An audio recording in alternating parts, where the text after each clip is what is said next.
Welcome friends. अब हम 11th physics में सेंटर ऑफ मास वाले टॉपिक में आगे बढ़ते हैं। मोशन ऑफ सेंटर ऑफ मास ये टॉपिक अब हम करते हैं।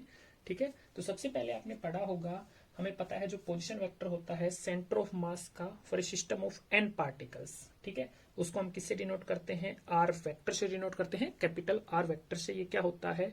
समेसन आई की value 1 to n M I R I divided by capital M, जहां पर कैपिटल एम क्या होता है? Total mass of the system होता है। ठीक है, तो अब हम यहां से क्या लिख सकते हैं? अब हम लिख सकते हैं जो कैपिटल एम है ये लेफ्ट हैंड साइड को चला जाएगा, तो हमारे पास क्या हो जाएगा? M R vector is equals to summation I 1 to n M I R I. ठीक है, और इसको हम ओपन भी करके लिख सकते हैं, तो ओपन करके लिखेंगे तो ये क्या आ जाएगा हमारे पास? मतलब समेशन का मतलब है कि सम करना है हमें सभी टर्म्स का, तो कितना आ जाएगा? m1 r1 वेक्टर, सॉरी ये r वेक्टर था, plus m2 r2 vector plus m3 r3 vector plus plus so on up to m n r n vector. और इसको हम क्या ले लेते हैं? इक्वेशन नंबर फर्स्ट ले लेते हैं। ठीक है, अब आगे बढ़ते हैं। अब देखिए हमें क्या निकालना है? मोशन ऑफ सेंटर ऑफ मास की हमने बात करनी है। ठीक है, अगर हम एक पार्टिकल के मोशन की बात करते हैं जिसका मास m है, तो मोशन के लिए जो गवर्निंग इक्वेशन होती है वो हमने क्या पढ़ी हुई है? Force is equals to mass into acceleration. जब इस पार्टिकल पे फोर्स लगाते हैं तो इसमें एक्सेलरेशन कितना प्रोड्यूस होता है? a। ठीक है, तो इसके लिए जो इक्वेशन आती है वो कितनी आती है? फोर्स जो लग रहा है वो इज इक्वल्स टू इसका मास इनटू जो एक्सेलरेशन प्रोड्यूस हुआ वो। तो इसके अनुसार अगर हम इसके साथ कोरिलेट करना चाहें तो क्या इक्वेशन आनी चाहिए? फोर्स जो इस पे लग रहा है, ठीक है, एक्सटर्नल फोर्स जो इस पे लग रहा है इज इक्वल्स टू इसका मास, इस पूरे सिस्टम का मास जिसमें n पार्टिकल्स है, तो मास, ठीक है, इनटू इट्स एक्सेलरेशन।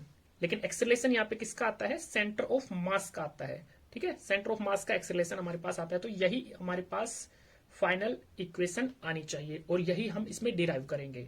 ठीक है, तो एक्सेलरेशन किसका है? हमारे पास सेंटर ऑफ मास का है। हमें मोशन की किसकी बात करनी है? सेंटर ऑफ मास की। तो कितना आ जाएगा? मास ऑफ द सिस्टम जो कहां पर कंसेंट्रेटेड है? Mass of the system which is suppose to be concentrated at the centre of mass, जो हम सेंटर ऑफ मास पे कंसेंट्रेटेड मानते हैं। ठीक है, तो अब देखिए आगे बढ़ते हैं। तो फर्स्ट इक्वेशन हमारे पास ये हो गई। अब देखिए इस इक्वेशन को डिफरेंशिएट कर देते हैं दोनों साइड टाइम के रेस्पेक्ट में। ठीक है, तो differentiating first with respect to time both sides. ठीक है, तो दोनों साइड्स टाइम के रेस्पेक्ट में डिफरेंशिएशन करेंगे तो हमें क्या मिलेगा?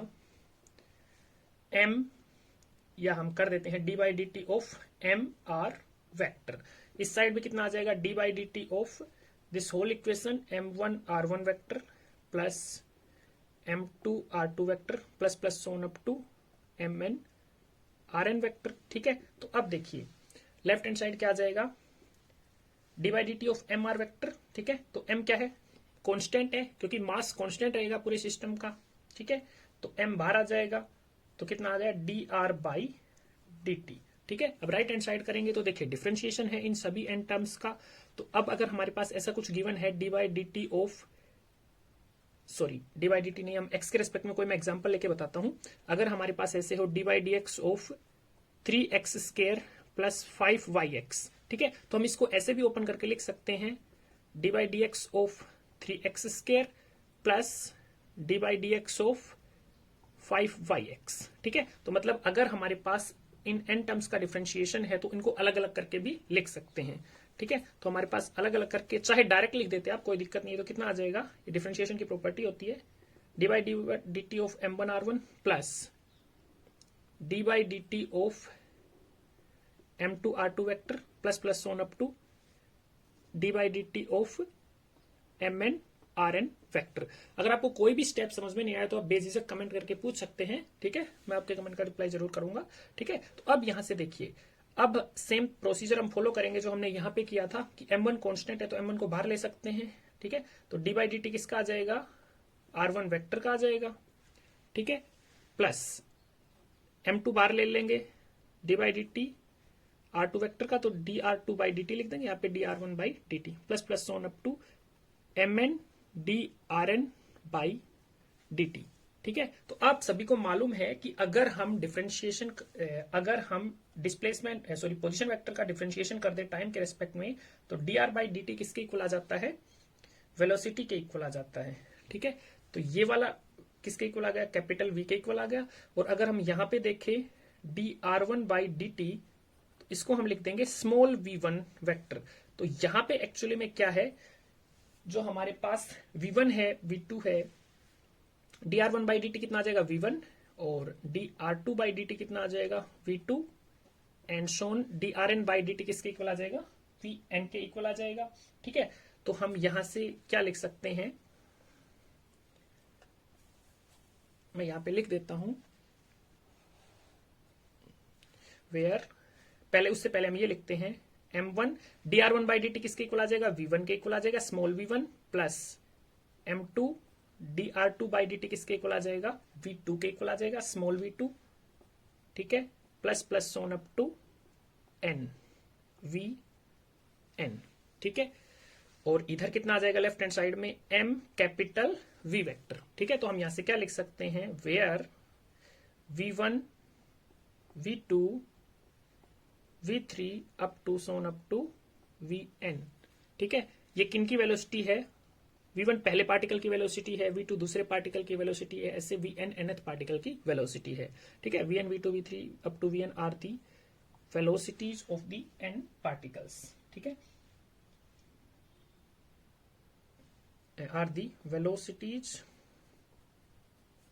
of n particles, and capital V ये किसकी वेलोसिटी है, ये सेंटर ऑफ मास की वेलोसिटी है। कैपिटल V इज द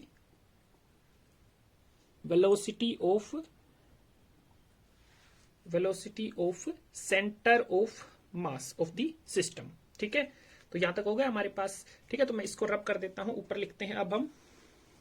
तो अब हमारे पास कितना आ चुका था, capital M into V vector is equals to m1 v1 vector plus m2 v2 vector plus so on up to mn vn vector. इतना आ चुका था हमारे पास। तो इसको हम सेकंड इक्वेशन ले लेते हैं। ठीक है, अब इसको सेकंड इक्वेशन ले लेते हैं। अब देखिए हमें एक्चुअली में क्या करना है, सेंटर ऑफ मास की इक्वेशन निकालनी है। अगर हमें सेंटर ऑफ मास की इक्वेशन निकालनी है तो हमारे पास किस तरह से होना चाहिए, एक साइड तो फोर्स होना चाहिए और एक साइड मास इंटू एक्सेलरेशन होना चाहिए।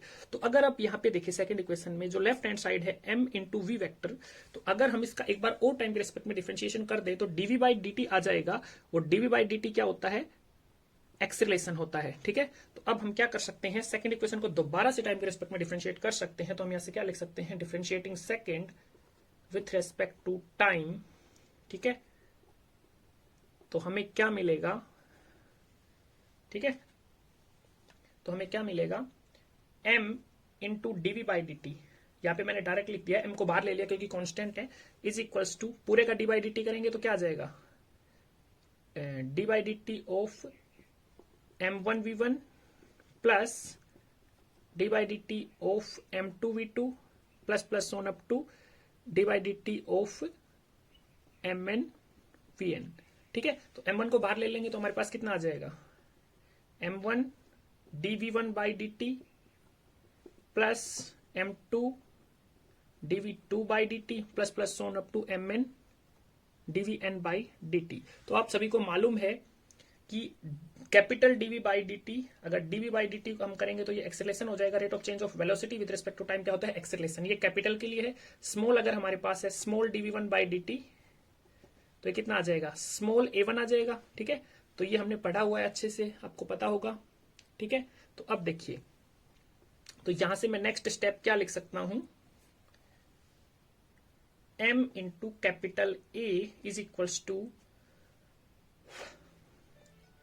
m1 into dv1 by D T कितना हो जाएगा, a1।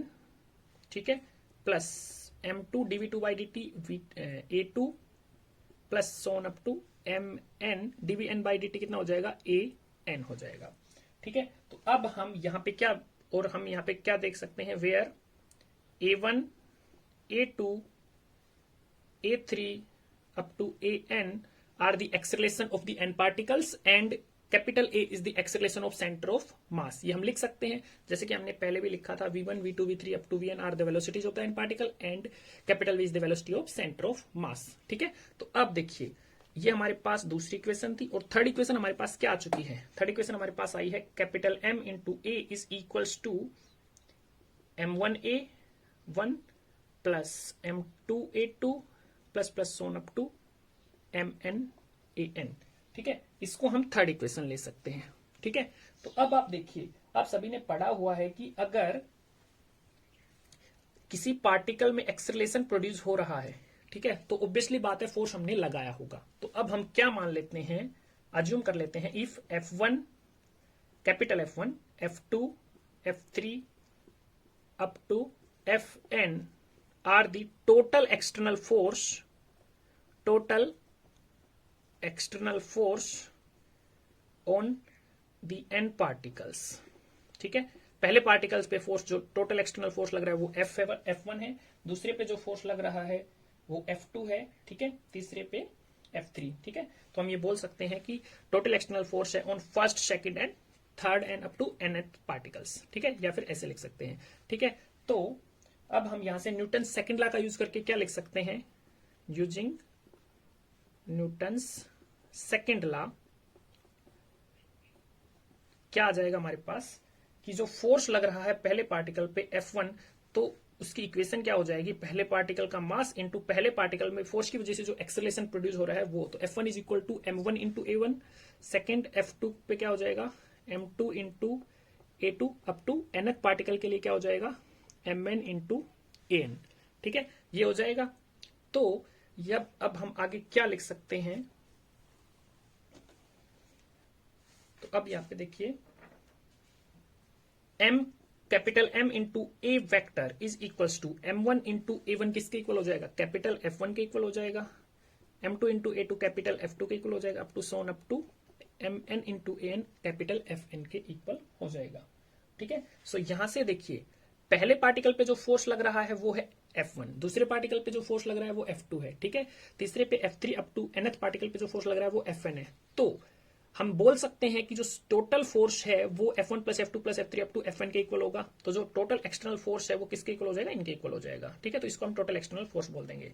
तो यहां से हमारे पास एक्सटर्नल फोर्स किसके इक्वल आ गया, मास इंटू एक्सेलरेशन। लेकिन ये मास किसका है, पूरे सिस्टम का मास है जो हमने सेंटर ऑफ मास पे कंसेंट्रेटेड मान रखा है, और एक्सेलरेशन किसका है, capital A centre of mass का एक्सेलरेशन है। तो ये हमारे पास मोशन की इक्वेशन आ गई सेंटर ऑफ मास के लिए।